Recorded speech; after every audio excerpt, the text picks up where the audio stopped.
Hello and welcome.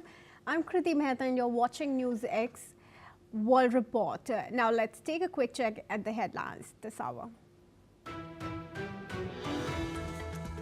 Hong Kong police arrests 13 people in connection with the last week's deadly fire that killed at least 151 people in a residential complex. Early investigations reveal that substandard building materials contributing to the fire. Death toll from floods and landslides in Indonesia rises to 502. 508 individuals are still missing.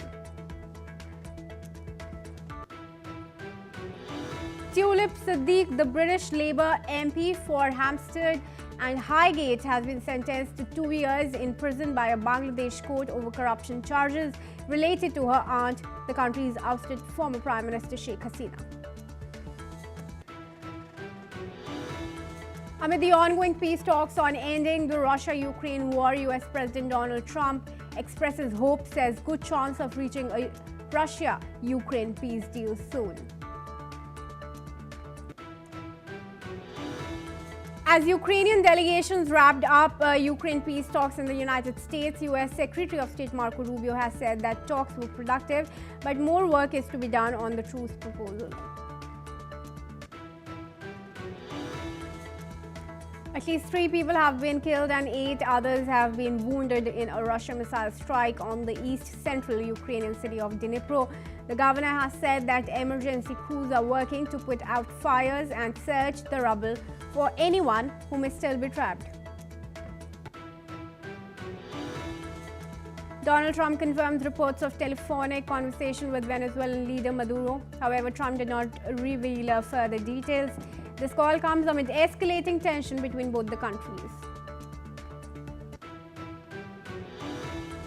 Venezuelan leader accuses the United States of wanting to take over its oil resources.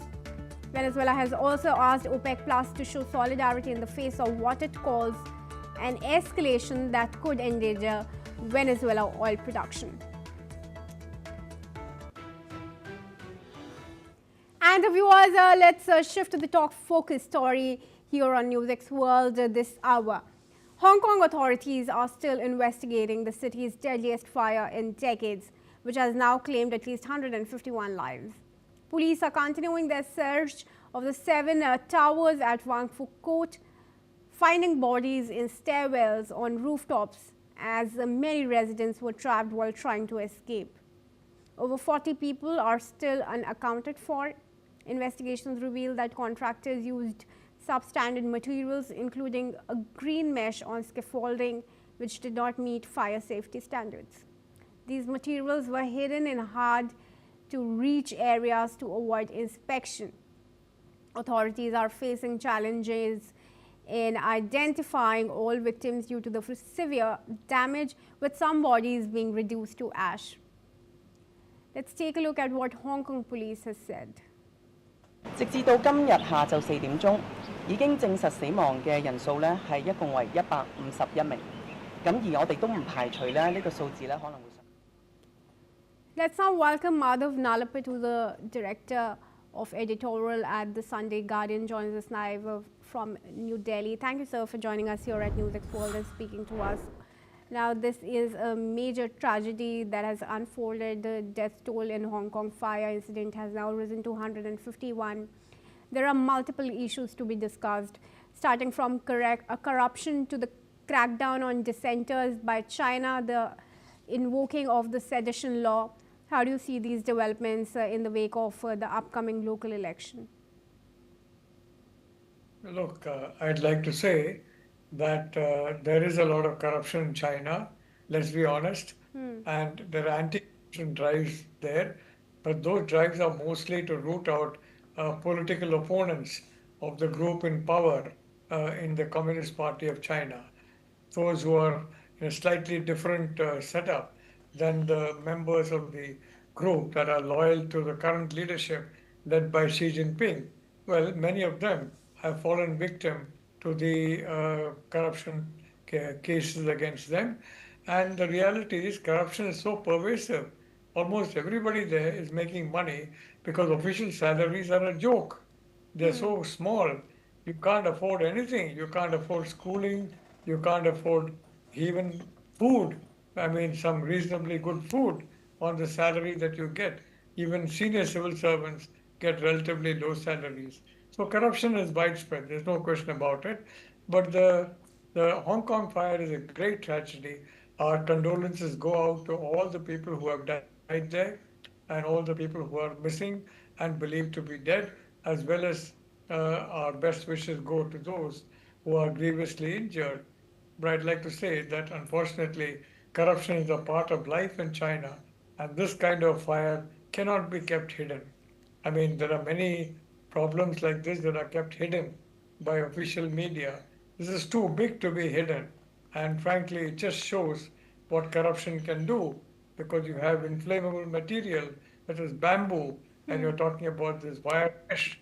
It cannot be wire, it must be some inflammable material, and I mean, really causing the fire to spread and causing all those terrible deaths.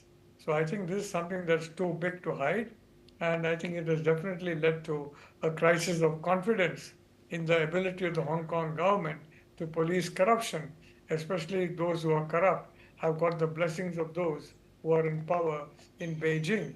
Thank you.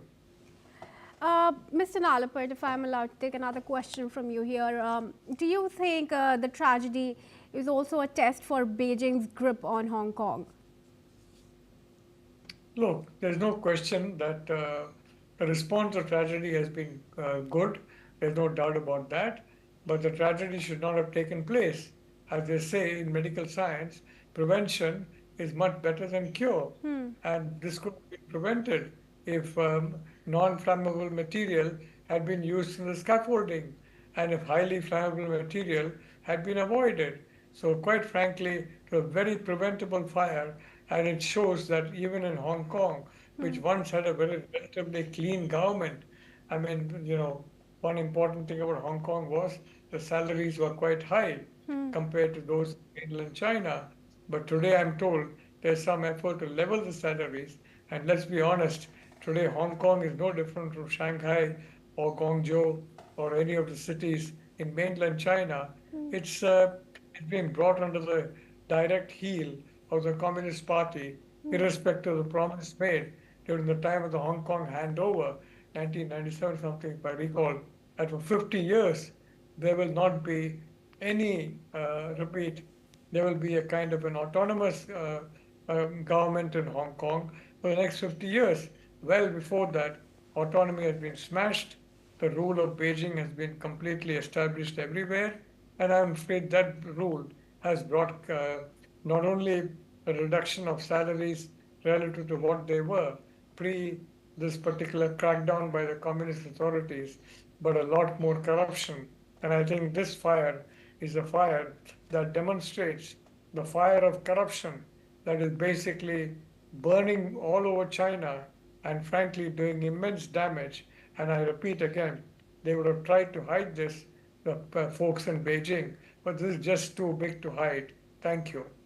Well, absolutely. Well, thank you for your comment there. Of course, a tragic incident, but many lessons to learn from the Hong Kong high-rise fire tragedy. And with that, we move on to another big development from South Asia. Now, a Bangladesh court has sentenced a British lawmaker, Tulip Siddiq, to 2 years in prison and her mother, Sheikh Rehana, to 7 years for their involvement in a corruption case linked to the acquisition of lucrative land plots in Dhaka. Public prosecutor Khan Moinul Hassan has accused Siddiq of influencing her aunt, former Prime Minister Sheikh Hasina, who took 3 plots for herself and her children. Listen in to the statement. 7 বছরের কারাদণ্ড 1 লক্ষ টাকা জরিমানা এবং অনাদায়ে 6 মাসের jail. Tulip সিদ্দিককে 2 বছরের কারাদণ্ড 1 লক্ষ টাকা জরিমানা অনাদায়ে 6 মাসের কারাদণ্ড।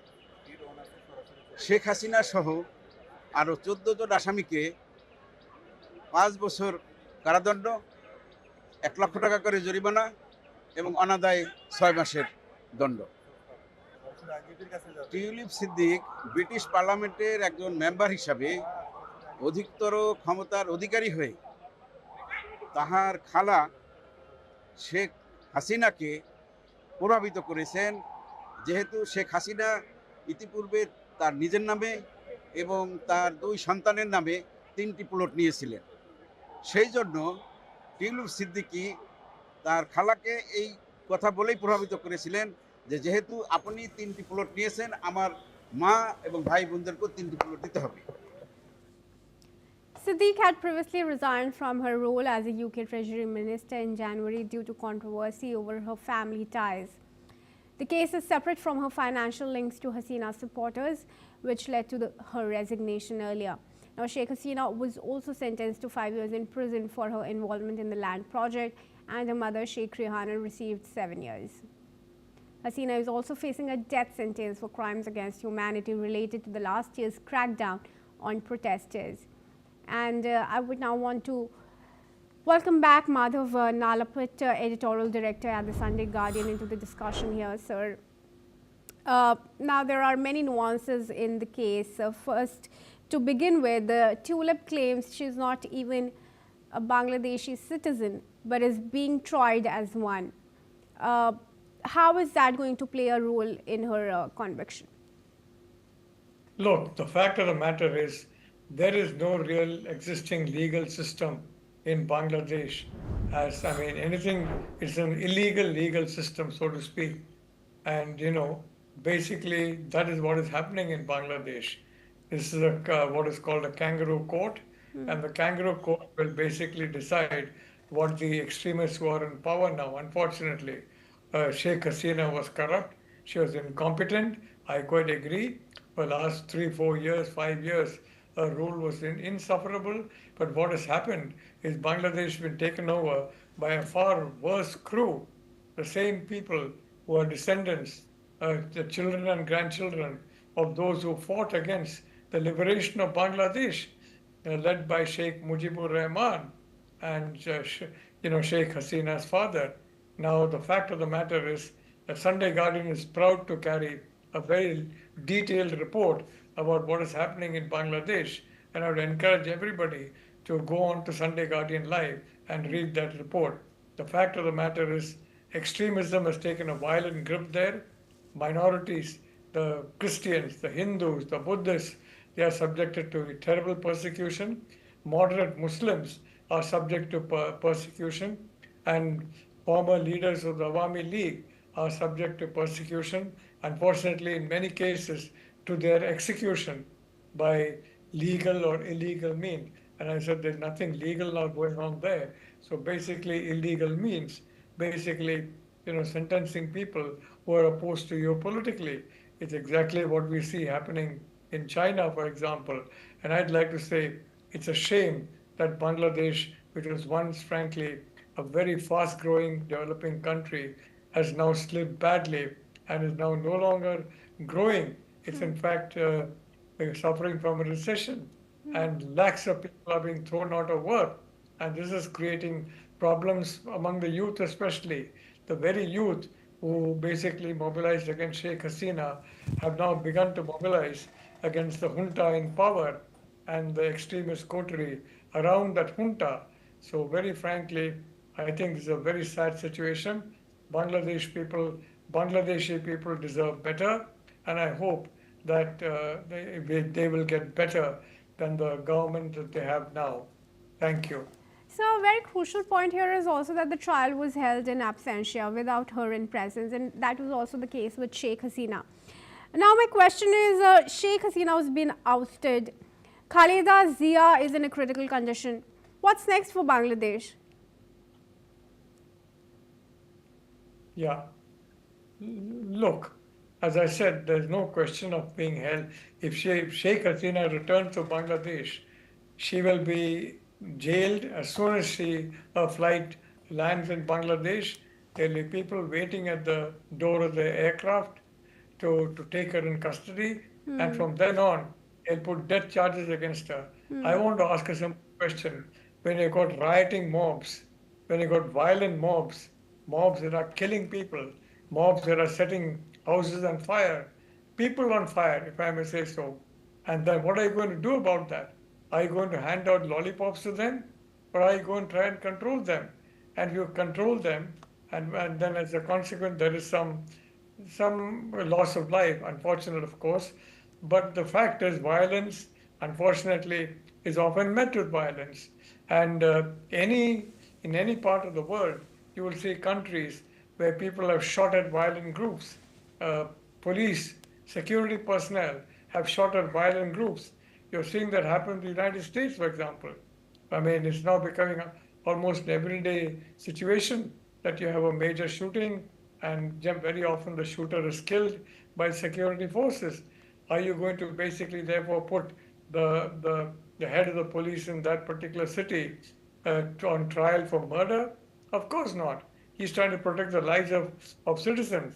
That's what Sheikh Hasina was trying to do. She's made money, she's corrupt, she's maladministration is a fact, but the fact is that these riots were engineered, and they were engineered with the objective of bringing a new person in power who was more malleable to dictates of certain countries than Sheikh Hasina was.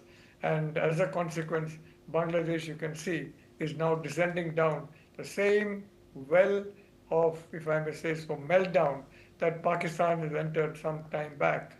And unfortunately, Bangladesh has joined Pakistan in going down the well of meltdown. Thank you. All right, thank you for your comment, sir, and for joining us here at NewsX World. And with that, viewers, let's shift focus to some more news. Now, Ukrainian President Volodymyr Zelensky has arrived at the Elysee Palace for talks with French President Emmanuel Macron. The meeting comes as Kyiv continues to seek sustained military support and deeper security coordination amid ongoing fighting with Russian forces. Zelensky's visit is expected to focus on battlefield needs, long-term defense commitments, and broader European backing for Ukraine. While the Elysee Palace has not released specific agenda details, officials in Paris say both leaders will review latest frontline developments and upcoming diplomatic initiatives. Andrew Latham, who's an international affairs expert, joins us live from Minneapolis. Thank you, Mr. Latham, for joining us here at NewsX World. We do appreciate you giving us your time. Now, Zelensky arrived in France and he was greeted by a warm hug from Macron. Macron has always sided and pushed for the Ukrainian needs. It's crucial here to know that the meeting is also coming after the Ukrainian delegation met with US officials in Florida and in Washington. What can we expect now from this meeting between Zelensky and Macron? Well, the two parties have different sets of interests here. On the one hand, Zelensky really wants, first of all, long-term security guarantees outside of NATO. He'd love to be within NATO, but that's not going to happen. So what's the second best option here? So he's I think, feeling out President Macron to see to what extent France might lead the European Union or act independently to provide those security guarantees. I think he's also trying to suss out the extent to which Macron can influence President Trump, Marco Rubio, Steve Witkoff, etc., to, from his perspective, Zelensky's perspective, soften the terms of this evolving peace plan. So Zelensky has at least two very good reasons, three if you think about the short term, wanting more battlefield support. He's got at least three very good reasons to visit the Elysee Palace.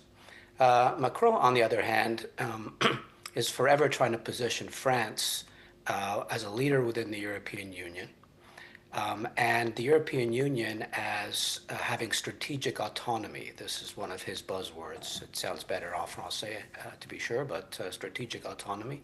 And so to what extent can the European Union go it alone without the United States in support of Ukraine, both during these negotiations and as a security guarantor after the negotiations?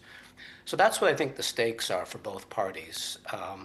And I think there is ample middle ground there that they can come to some kind of modus vivendi, some kind of working agreement that will allow them both, at least in part, to pursue their short, medium, and even long-term interests. All right.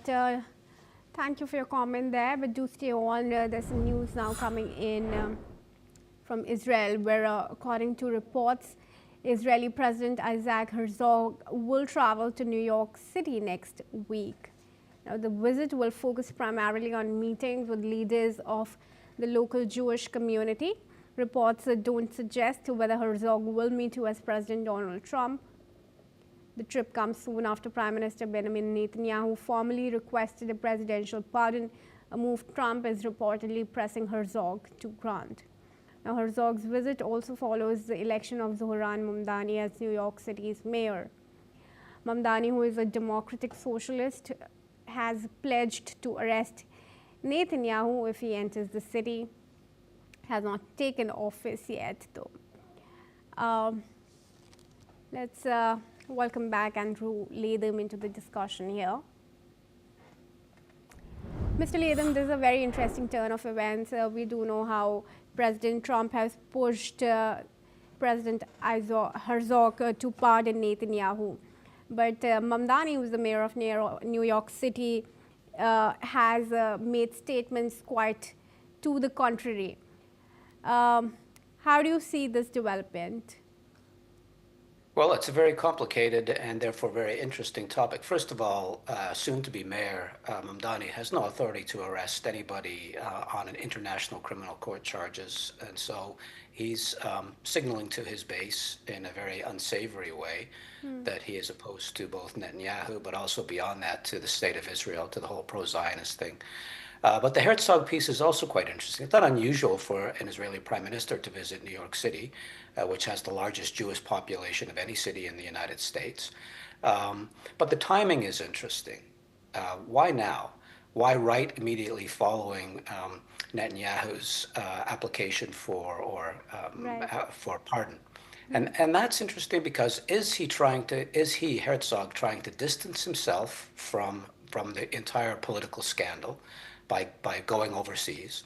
Or is he trying to represent himself as being above the fray? I'm still the president. I'm still conducting Israel's diplomacy abroad.